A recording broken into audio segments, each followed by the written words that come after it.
বিসমিল্লাহ। আমি আমার পারিবারিক বাগান থেকে সবাইকে স্বাগতম জানাচ্ছি। আমি এখন আমার একটি সফেদা গাছ সবার সামনে তুলে ধরব। গাছটির বয়স 1 বছর।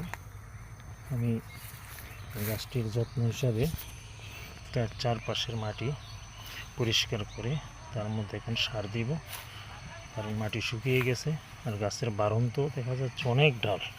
দেখুন, 1 বছর বয়সী একটি গাছ, অনেকগুলি ডাল হয়েছে এবং মধ্যখান থেকে অনেক শীর্ষ লম্বা একটি ডাল হয়েছে, যার মাথার মধ্যে অনেকগুলি উপশাখা। আশা করা যায় এই বছরের মধ্যে গাছটি একটি পূর্ণাঙ্গ গাছের রূপ নেবে। দেখুন, জবেদা খুব পুষ্টিকর একটি ফলের গাছ। আর আজকে এতটুকুই। পরবর্তীকালে সার দিয়ে যখন ফল ধরবে সবাইকে আমি আবার এই গাছটির একটা আপডেট দেব, আপনারা নিজেরাও